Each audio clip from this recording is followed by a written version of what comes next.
Hey everybody, how is it going? It is your pal, Sal here. Welcome back to my channel and welcome back to my Cyndi Lauper discography journey. Today we are tackling her third studio album, A Night to Remember. So before we get into the details about this album, and a little flashback to the True Colors album, which the video went live last week, and it's been about a week and a half since I listened to it the first time. And as you can see, I have the vinyl now. I picked it up for super cheap on eBay, so that's always good. I still, people were right. It took a few more listens for me to enjoy it more, and I think I have found more value in re-listens. The one thing that has really hit me though, with re-listening to the album a few times now, is just in a weird way how out of place True Colors feels. Like you listen to all these other tracks and then randomly it's the big hit from this album, and then you're like, wait, what? It in a weird way it almost doesn't fit. But I don't know, it's growing on me. I really am enjoying Boy Blue a lot, and Maybe He'll Know. And for some reason, 911 has been like stuck in my head, but not the lyrics itself, just like the opening chords with the boom, no, no, no, no, no, no, no, no, no, no. So I'm finding definitely a lot more merit in re-listens. I still think I prefer the first album more, but we're going to leave that there, because today, again, we are tackling her third studio album, A Night to Remember. So in my little bit of research that I do for this album, and by that I mean I read the Wikipedia page, it turns out that this album was the first not great success in Cyndi Lauper's career. She's referred to this album as a night to forget, which, I'm hoping that that's not the case for me, at least, because I didn't say this at the beginning, but I feel like for two reasons, this is probably my most anticipated album to listen to, because number one, I love the cover. Number two, there's a song that's on this album that I really love, which we will talk about when we get to said song. But anyways, this album was released on May 9th of 1989, and it hit number 37 on the Billboard 200. So that's not good, considering the first two albums, I believe, were at least in the top 10. There were a total of 4 singles, one of which was really successful, the others which were not. The first single was I Drove All Night, which hit number 6. So it was a top 10 single, so that's good. The second single was My First Night Without You, which hit number 62.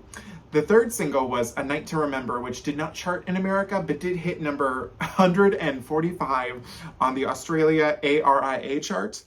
And the fourth and final single was Heading West, which hit number 10 on the Colombian singles chart. So Colombia, hey, at least they got a top 10 hit there. So yeah, I'm very excited to listen to this album. I love the cover of it. I think it's an absolutely just fun cover, her being like, yes, I hope that this will be at least an album to remember. So who knows, we'll see. Anyways, I think we're gonna get started with track number 1 into track number 2, because it is an intro, and this is a song that I do know. I Drove All Night, and if you know my channel, you probably know the reason why I know this song. I know Cyndi's version too, but I know a certain French-Canadian singer version of it. a little bit, well, not better, but about the same, but I love more. Anyways, this is probably my second most anticipated song to hear on the Girls Just Want to Have Fun farewell tour, which is also probably why I'm most excited for this album, because I do love this song, and this is the first album that we're tackling where I've only heard one song. So there's that. Now, I'm very excited about this because I Drove All Night has, as I said before, an intro, and I've never heard the intro to I Drove All Night before, and the intro to this album, so I'm super excited about that. And you know what, we're just gonna get started. So this is track number 1 into track number 2, intro into I Drove All Night.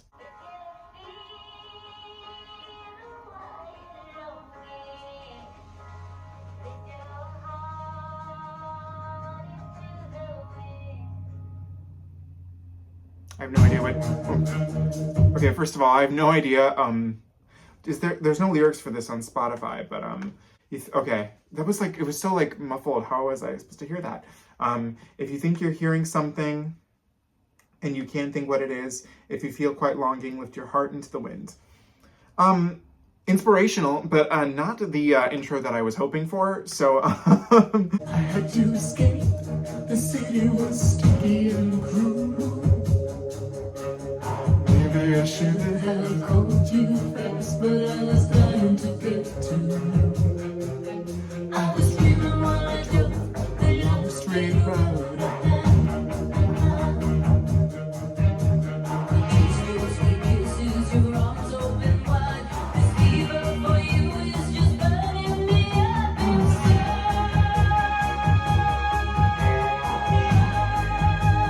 Here we go.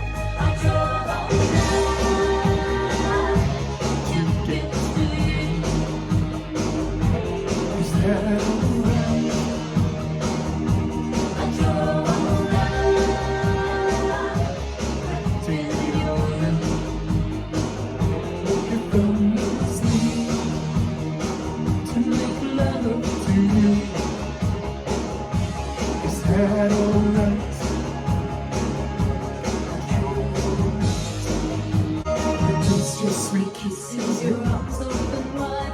This feel for you is just burning me The head voice, you gotta love it.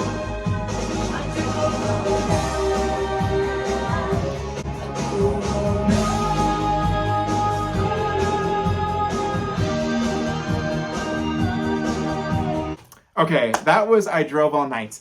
And the way I was introduced to this song is that when I was a sophomore slash junior slash I guess senior in high school, I had a very big obsession with Miss Celine Dion. And she released a cover in 2003, which is featured on her One Heart album. Now this album, I only know 2 songs at the top of my head. Like, I know I've listened to this like once or twice, and literally like this album is just such a weird Celine era because it's mainly forgotten, and also let's not forget that it was technically like an ad for like Chrysler. It's a weird album, okay? But it's the most poppy Celine Dion album that's ever like existed. But the lead single from this, or maybe one of the singles, was I Drove All Night, the Celine Dion version. Now, fun fact, well, it's not that I can't stand it. I really don't love her studio version of this.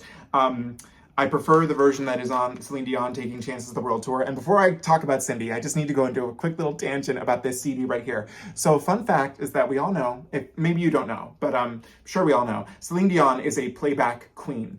And one of the biggest things that I could not wrap my head around when I got this album, and I probably listened to this in 2012, 2013 for the first time, is that most of the vocals on here, especially for I Drove All Night, The Power of Love and stuff like that, when this was actually performed, like in Boston, when this was filmed, / the Montreal version that's also exists, she was using the playbacks that she's used since the Vegas residency and vice versa. So if you listen to the New Day Live in Las Vegas CD and the New Day Live in Las Vegas DVD, it is the same vocal, it's the same recording of I Drove All Night.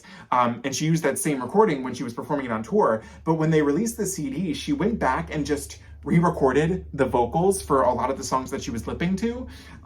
So in a weird way, the version of I Drove All Night on this CD is actually a hybrid studio version / live version. It's really bizarre. But I love the vocal that's on this one, where she kind of has that darker sound to her voice. So because she was started going a little more nasal, especially on this tour. But I love this version of that. Oh my God, it's my favorite. Is that all right, Boston? I can't hear. Is that all right, Boston?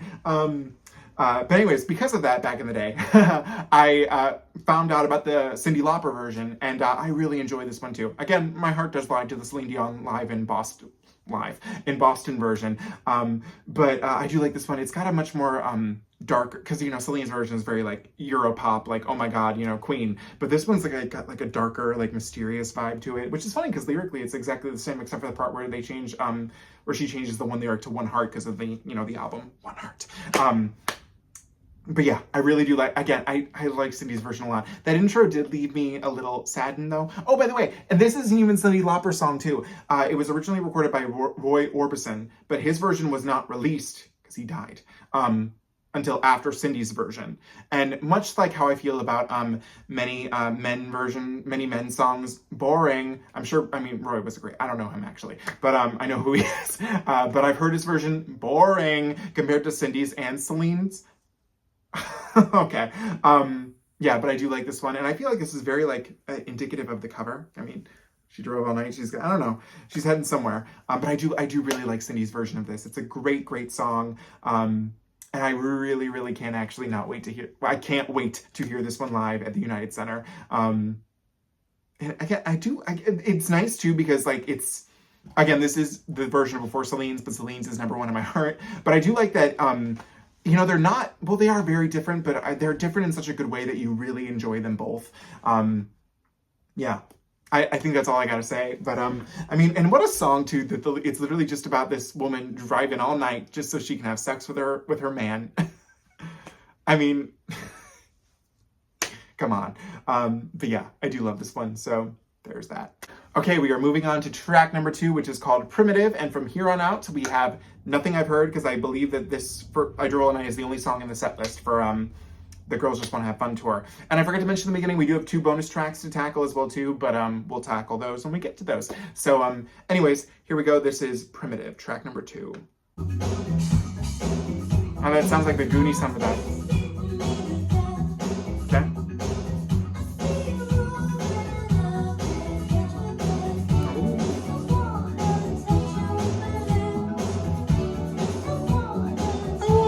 I love that vocal. Okay.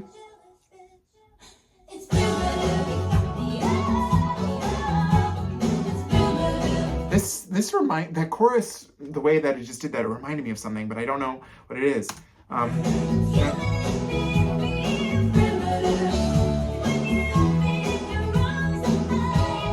Okay.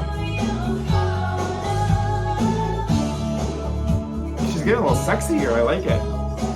Oh, whoa.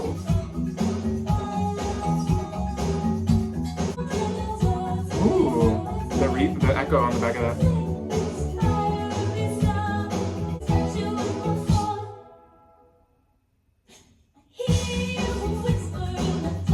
Okay.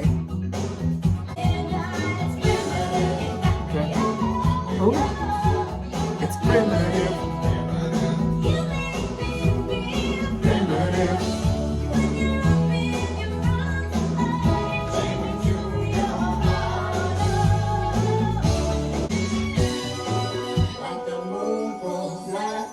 Lots of fun stops on this.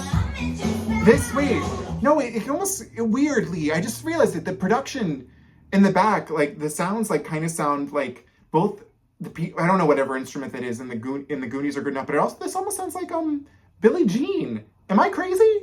Or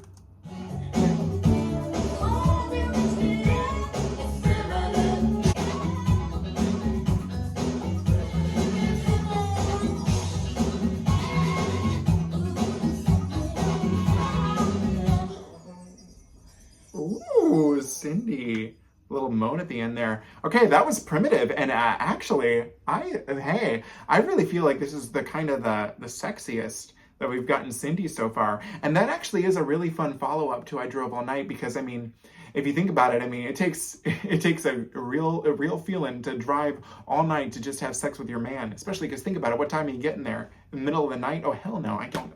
I'm going to bed. But this one, like the way that the dude just makes her feel, like just being around him, like she's just, oh, it's primitive. Oh, ooh, Cyndi. Okay. I'm actually, I don't know if it's because I think it kind of sounds like Billie Jean and the Goonies, if I think that this would have made a good single. I mean, lyrically, I think it does. I think it's a fun one. I actually, well, I don't know. I'm curious. Who are the writers on this one? Wait, hang on. Let me go to, not that. A Night to Remember. Come on. Why are we not loading? Let's load. I mean, she had a hand in writing it, and then Billy Steinberg and Tom Kelly. So it's the same. It has the same writers as I Drove All Nights. But I mean, hey. I mean, this dude has Mr. Billy himself. He has a lot of writing credits, especially for Madonna.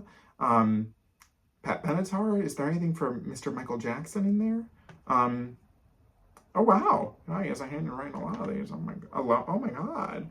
And what about Mr. Kelly? What else does he? Oh, he took a part in the Heart song Alone too. Wow. And that's so funny because Celine Dion recorded Alone as well. And Like a Virgin. Okay. Oh wow. These two must be their songwriting duo, it seems. Okay. I like that. I think that could have been a single. I really do. So I'm going to be curious to hear how some of these other singles, if they fared as should have been singles. Track number 4, My First Night Without You, which was the third single, which was the big 145 hit in Australia. So here we go.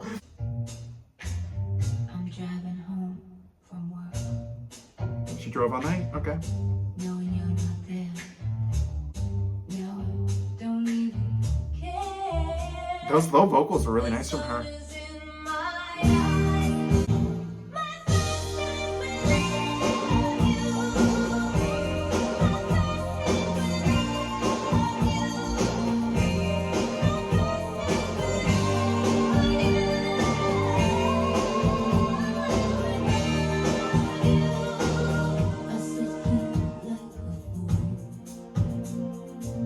Okay.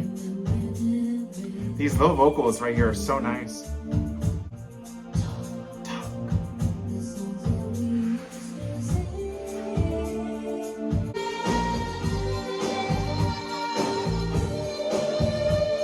There's some scary stuff happening in the background there.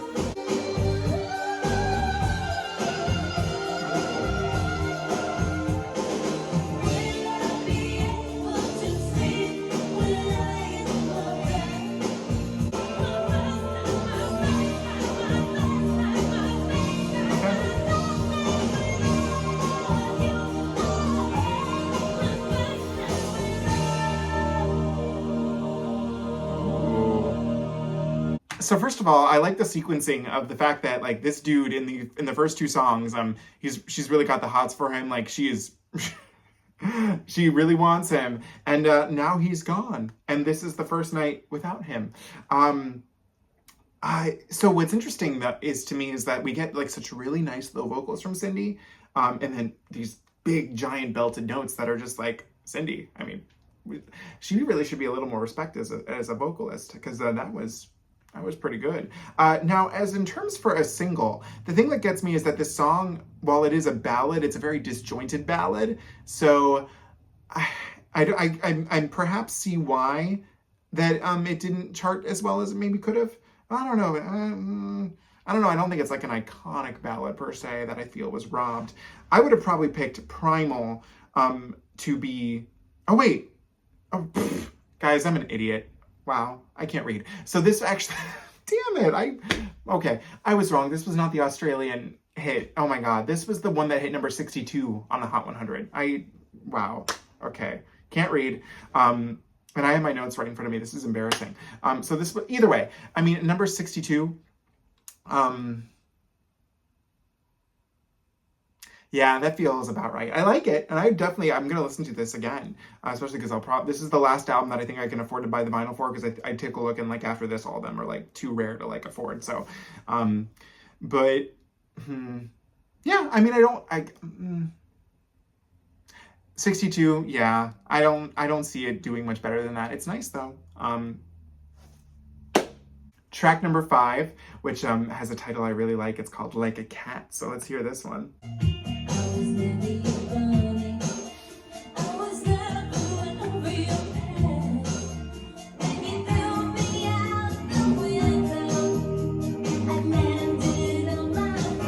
Okay, I get where she's going here.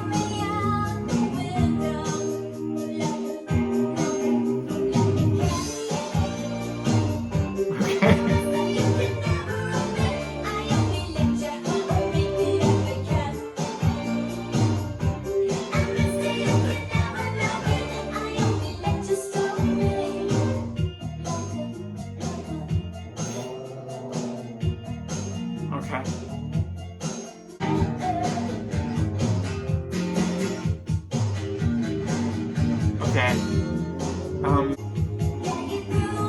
Out the window, like a cat.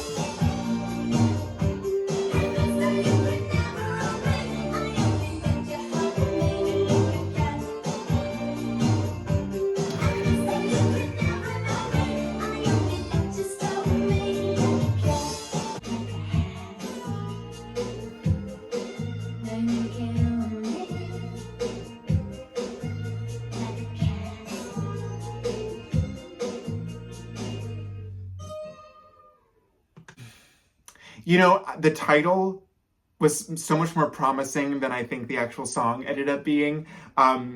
Just realistically, lyrically, this is kind of silly, and the production in the background is kind of silly. I was really hoping that we would get something a little more along the lines of primitive, you know, like a cat. I don't know. I was thinking like, you know, something like you know, Catwoman, you know, 1992 Michelle Pfeiffer, something like Sushi and the Banshees, you know, something like with that sound. That's kind of, and with primitive, that's kind of what I was thinking we were headed. And I this was a little it just didn't work for me. Um, and like lyrically, I mean, you thought I'd be purring curled up by your fire. But and these lyrics, actually, you know what, that lyric could work if it was, I just didn't like the production, that weird boom, boom, boom, boom, that bouncy thing that was going on in the background. I wanted something a little scarier. I wanted the like the scary cat. This was just a little too like almost whimsical for me. Which is funny because then her vocals aren't exactly whimsical either. But everything didn't come together with this one for me.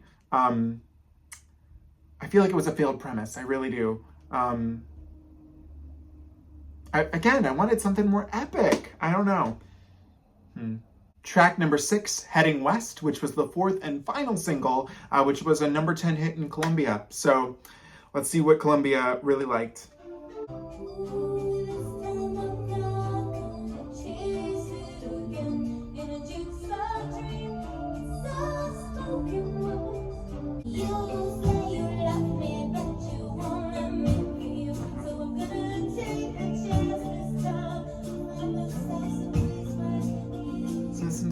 I like that.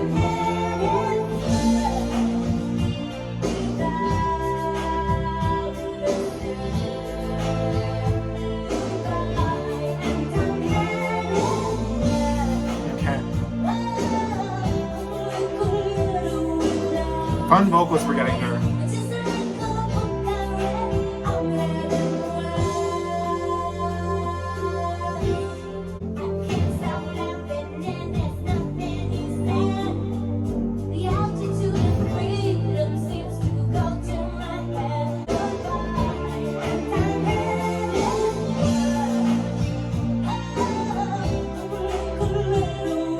Like a little. Love that vocal.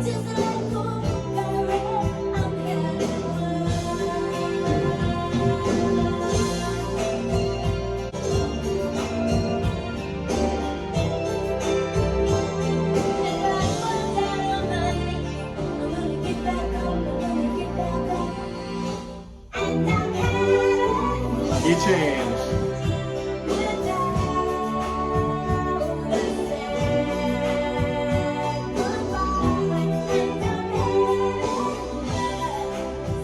Okay, that was Heading West. And, you know, I do wonder why this was number 10 in Colombia.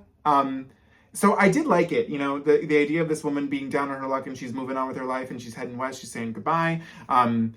It's actually a good thing to put after like a cat, because you know the guy pushed her out of the window apparently, and she's got to move on. I guess like a cat in this sense too. Now, what gets me is that I know that I've just heard songs like this before in my life, and I feel like they were better. While they're not coming to the top of my head at this moment, it was kind of giving me vibes of Yours Sincerely from, you know, Kylie Minogue's Golden album, like kind of the moving on, moving forward, going on with your life. I've heard better versions of this type of material. And this one, as it was just, you know, a good, you know, I wouldn't say generic, because, you know, Cyndi gives fun vocals here, but I liked it, but in the sense of still, I know I've heard better songs that have tackled the subject matter. But again, I'm curious as to what and why in Colombia they were like, oh my God, number 10, babes. Track number 7, A Night to Remember. And this song was the one that hit number 145 in Australia. So this was Australia's big hit. And also our title track, so here we go.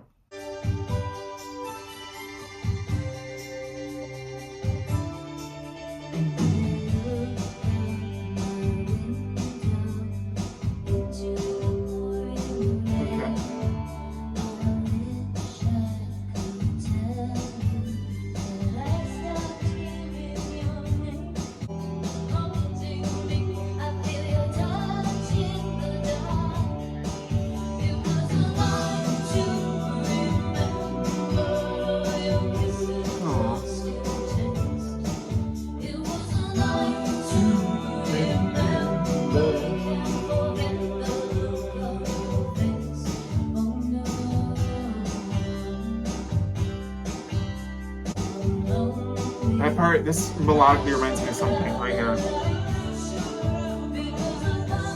Who's that man?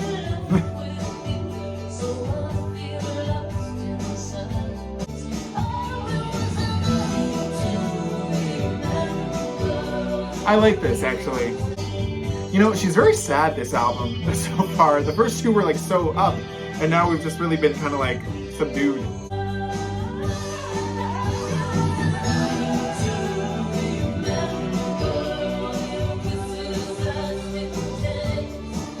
It was a night.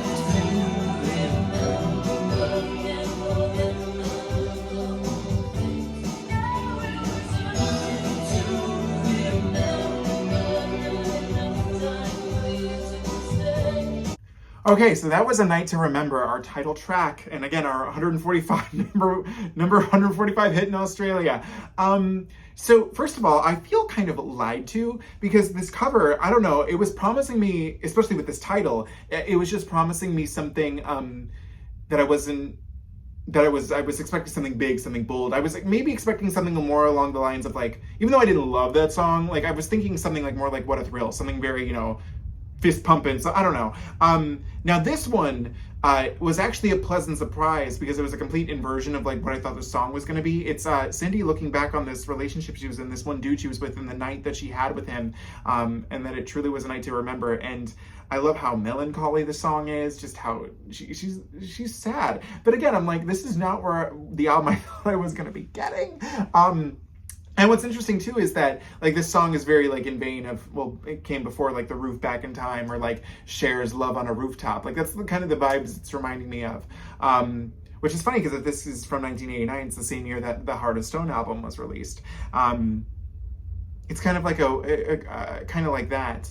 I actually thought this was a really pretty somber track that didn't, it didn't meet what I thought it was going to be, but I was pleasantly surprised with this one. But if we're correct, then that means that, so we've now listened to all the singles, so we have the big pump up anthem, I Drove All Night, but the rest of these songs are all ballads, which would not be what this album cover was sending to me, what this era I thought was going to be giving. So that makes me kind of wish that Primitive was a single in that stage of the game. I don't know. I feel like this is a good single, but I don't know if I'm really feeling My First Night Without You and I'm Heading West now as singles. And I would have probably slotted Primitive in, but I don't know. Yeah. But I did like this one, so there's that. Track number 8, Unconditional Love. I think we got another ballad here.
Okay, that was Unconditional Love, and it's in the boat of I didn't hate it, but I didn't really care for it at the same time. Kind of much like Heading West, I've heard this material, and I think I've enjoyed it more other times. While it's a little, well, technically I guess it's about the same meaning, but I just kept thinking of Donna Summer's Unconditional Love, and I kind of thought I'd be rather listening to that. This one, so far the ballads to me here, minus A Night to Remember, are kind of like bare bones. Like I feel like Cyndi can write, I know she can write a better ballad than this. I don't know, it just I was like, okay, yeah, again, this album is so much more ballad heavy than I imagined it'd be. Track number 9, Insecurious. Okay, sounds like we're getting something bigger.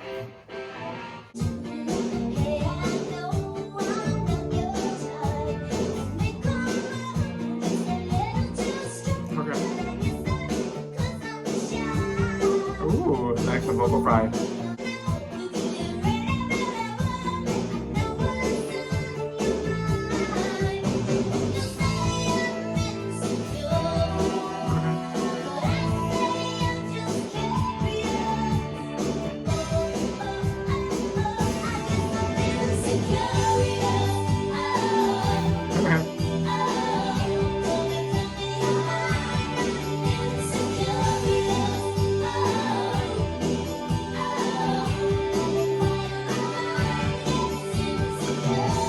An inquiring mind gets insecurious.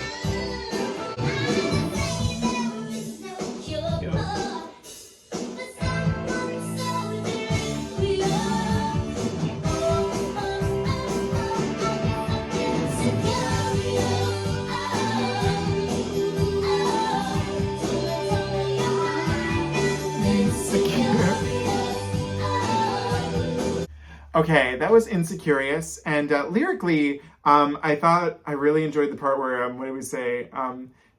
You say I'm just curious. Well, I guess or no, you think I'm insecure? Well, I'm just curious. I'm insecurious. I thought that was a funny lyric.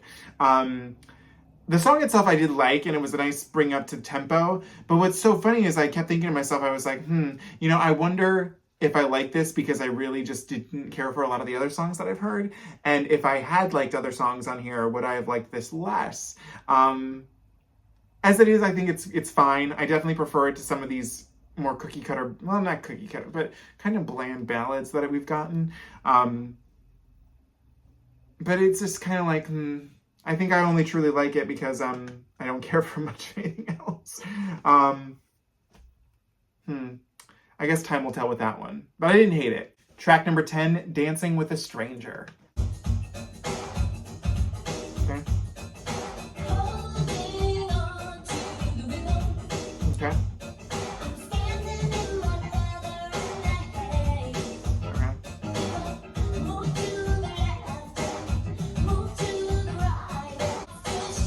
This is kind of reminding me of the Whitney Houston song "I'm Knockin'." It's kind of got that, I don't know, it sounds similar to that.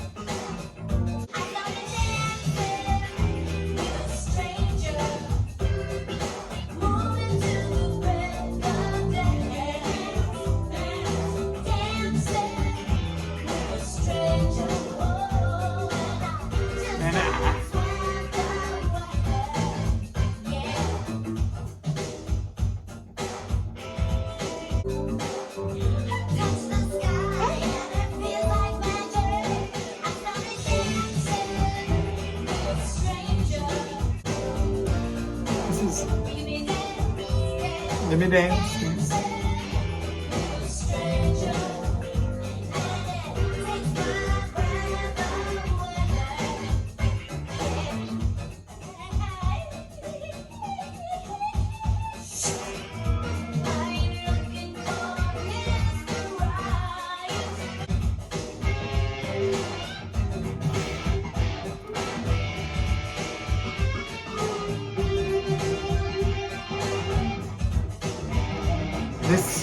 What genre does this song want to be?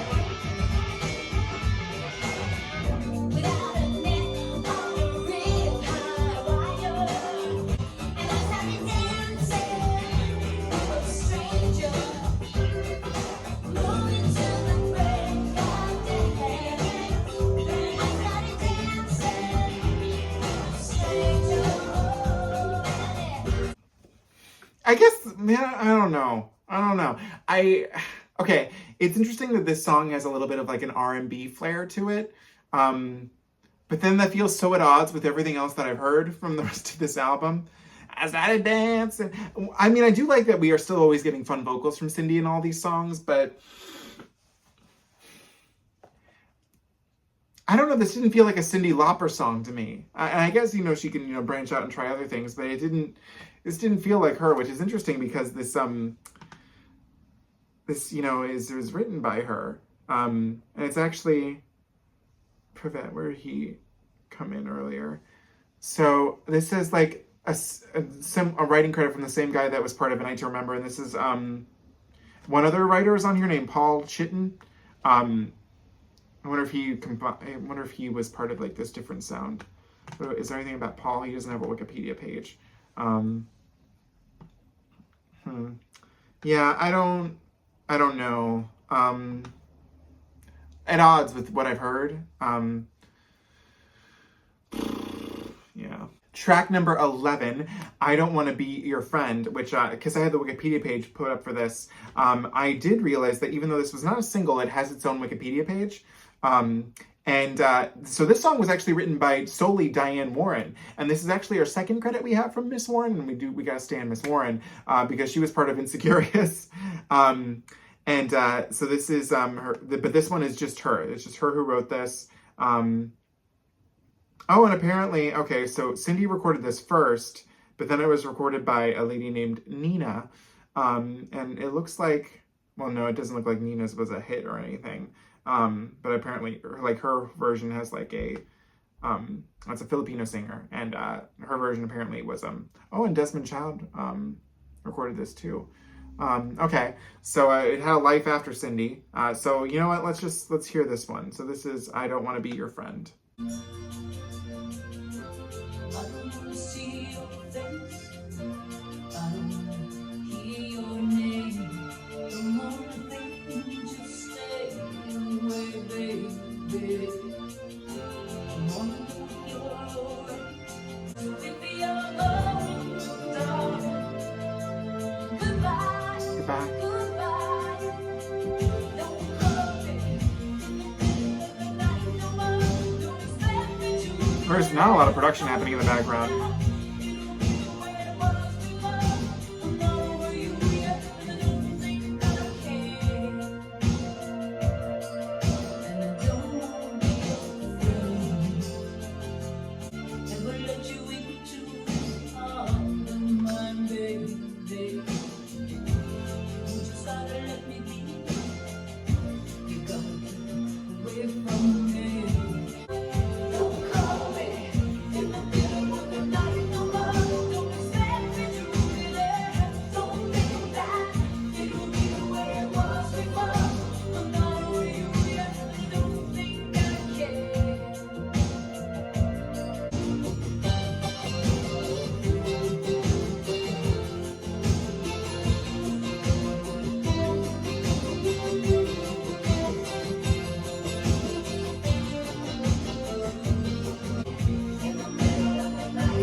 Okay.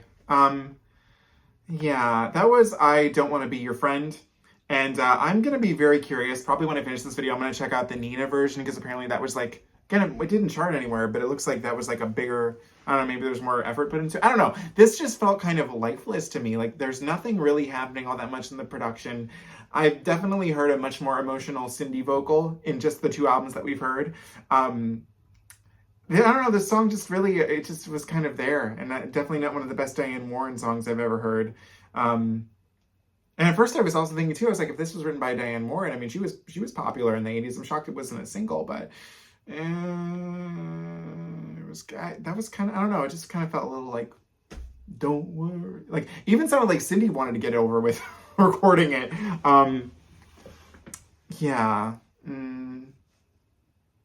I'm curious, I wonder how Nina's version is. So I'll listen to that. And she's a Filipino singer, so I mean, she's gonna be good. So we'll hear. I don't know. Track number 12, the final track of the album, Kindred Spirit, or final track of the standard edition of the album. And this song is super short. It's only 1 minute and 16 seconds. So let's give it a listen. Is this like a continuation of the first intro? It is.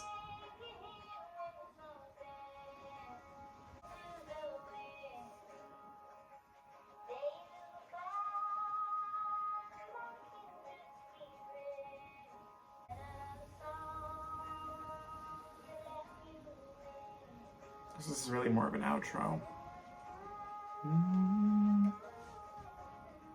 Okay, so that was the continuation, I guess, of like our first song that we had in the intro. What's funny is that I feel if she had put the effort into making this like an actual full-out flesh song, I think it would have been better than some of the songs on this album. Like the country folkness of it, I was like, I like that, but it has nothing to do with this album. I don't get why it's spliced in two to be the intro and the outro.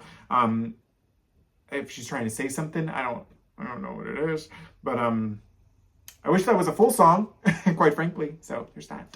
Okay, we are officially moving on to bonus tracks. There are two. The first one that we are tackling, which is track number 13, is titled Hole in My Heart, All the Way to China. So what I learned about this song is well, it was included in the Japanese edition of the album. And it is part of a soundtrack to a film that Cyndi did. So I did not know that Cyndi attempted to have like a film career. I know she's appeared and stuff, but like I think this was like her first like attempt in a film that was called Vibes. And I forgot the exact plot of it, but if I was to it also has Jeff Goldblum in it. And if I was to say something that it reminded me of, I know some people, no one's like complained yet. Well, there was a slight complaint, but it had nothing to do with what I was saying. If I was to argue if it was to like be like, because you know Madonna was trying to get her film career going too, I'd say it was closer to like a Shanghai Surprise in what I was gathering from the plot. It seemed like there was like psychics, adventure, and so no psychics here, but adventure kind of fits with the Shanghai Surprise thing. And so this was a single from the soundtrack, and it was included on the Vibe soundtrack. And so technically this is like a fifth single from the album when you think about it.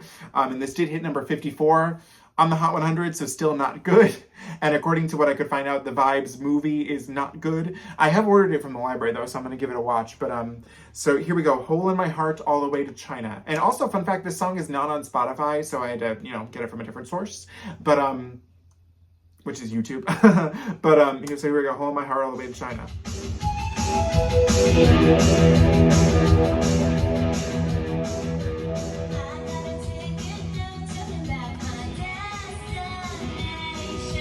It does sound like a soundtrack single.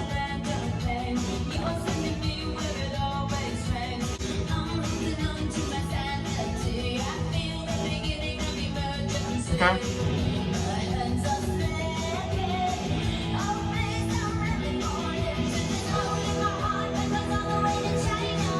Okay.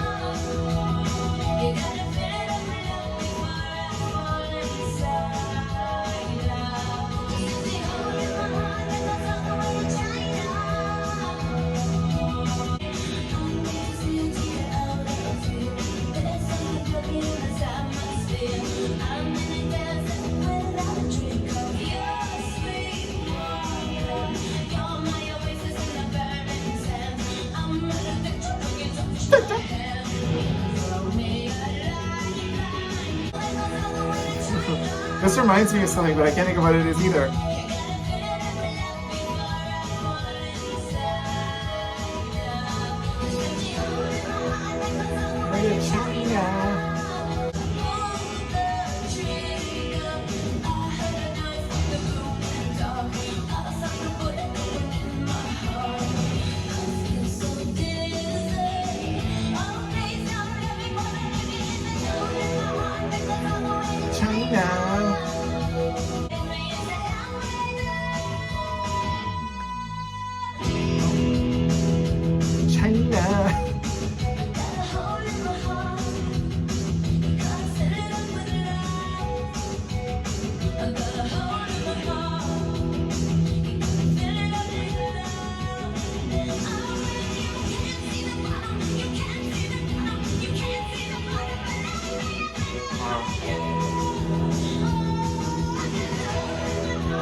Okay, that was Hole in My Heart, All the Way to China. And actually, I thoroughly enjoyed this one. I don't think, well, considering this album just didn't really go for much, I don't mind it being tacked on to here.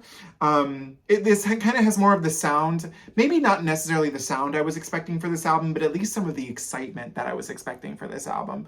This sounds fun, and I like the lyricism, like the hole is so deep in her heart that it goes all the way to China and she needs you to fill it up with love. That's really cute. It definitely sounds like an 80s movie soundtrack song, and I appreciate that a lot. This is one I actually will be happy to hear again. I'm kind of sad that it is not readily available on streaming. but I really enjoyed it. I thought it was fun. Track number 14, our final track, which is titled Unabbreviated Love, which was the B-side to My First Night Without You. I'm wondering if this B-side should have been on there, so here we go.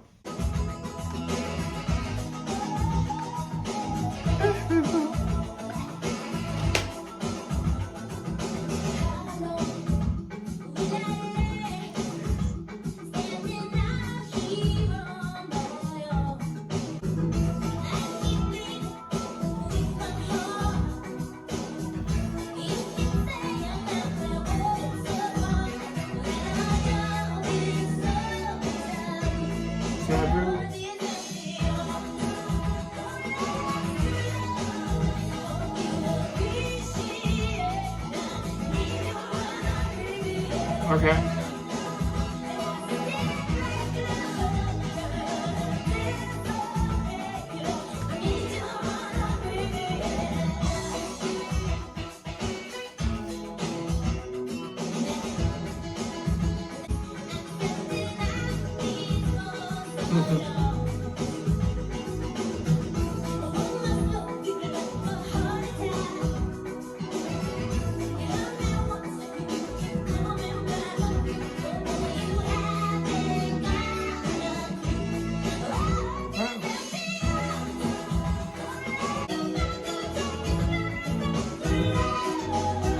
No.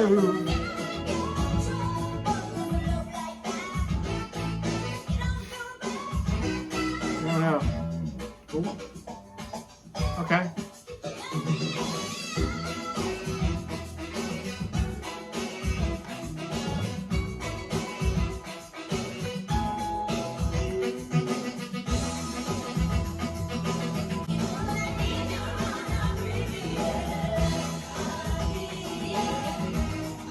Okay. Before I talk about this, the single artwork for this song, for My First Night Without You, because it's the B-side attached to that, it's giving very much Madonna Bad Girl single cover, and I really, really enjoy that. So that was Unabbreviated Love, and lyrically I like this, you know, her talking about that she wants this man to give her his full love. Like, it can't be abbreviated, it's got to be the full real deal, and the kind of celebration that's like happening in the production. I think had this actually had been on the album, it would have been a nice, you know, good mid pay, or what's the word I'm looking for? Good, nice middle of the road song. I think especially because we don't have enough upbeat things and we have a little way too many down tempo things. So this would have been a nice little fun celebration. I wonder if maybe the reason why they didn't include this was because Unabbreviated Love, Unconditional Love, maybe that's too close, but I probably would have picked this over Unconditional Love. It had just a more funner feeling. But I'm also wondering if it's because I didn't really care for a whole lot of other things that this makes this song sound better. But I think it definitely could have had a place on the album because it's definitely a little more joyful, and I think we needed that for uh, this very sad album. Okay, guys, we have officially finished Cyndi Lauper's third studio album, A Night to Remember, and I think that I'm much in the same vein as her with the title of A Night to Forget, because this album so first of all, what a great album cover that this has, but it does not live up to what this exciting cover promises. There's nothing really here to remember, and I feel like maybe it could have been a little more clever had they had. I know that maybe I'm putting too much emphasis on this cover, but I do wonder if maybe they had gone for a more somber cover, but still had called the album A Night to Remember, and these songs could have been about, you know, looking back on events in her life that were truly sad and, you know, not as, you know, happy. But this cover promises something exciting, and that doesn't mean obviously you can't have ballads in it, but there's more ballads in here than, you know, stuff that you want to remember. I wanted, you know, we start off really good. I mean, I don't really care for the intro and outro. I don't really get what we're going for there. But like, we start off really strong with I Drove All Night in Primitive. We really see, especially with Primitive, Cyndi going in a more darker, like sexier direction. And then it's just gone from there on out. And then we have kind of just generic ballads and then like weird songs that are not silly enough to be fun and like just, yeah, I really wanted to like this more. And it's a shame too, because like our bonus tracks I felt were more interesting than, you know, what we got on the album, but I don't think that they're gonna go down as like her greatest, you know, hits. it's really weird because like I really feel like there's a reason why I Drove All Night is the only song she's doing from this tour or doing on the current tour, and it shows, oh yeah, I feel really let down. I really want, this was the one I was looking forward to. So I'm ashamed. I'm ashamed. I'm sad. I'm very sad. So truly, I think my favorite songs are just really the first two, which are, well, really, I'd say the first three.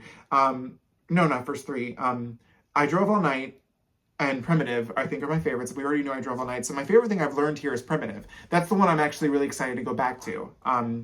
And then I did like A Night to Remember, specifically because even though the song wasn't what I thought it'd be, I did like that it wasn't what I was expecting. And it actually, as a song by itself, it's good. I did put a like next to Insecurious, but and I did like Hole in My Heart by the China. I think the B-sides were really good, but I'm just wondering if they were really good because everything else on the album just really wasn't. Everything was just kind of like, it was very mediocre for Cyndi. It wasn't interesting in the way that she normally is. We did get fun vocals on here from her too, but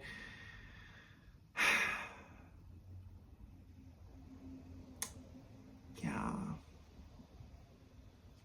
Let down. I'm kind of sad. I feel like dialing up 911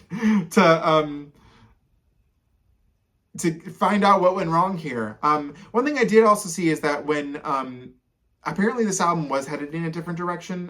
Let me go back. Do I have the Wikipedia page? Yeah, I do. So it was originally the project was called Kindred Spirit, which was like, our finale track. And it was going to be released like the year before this actually came out.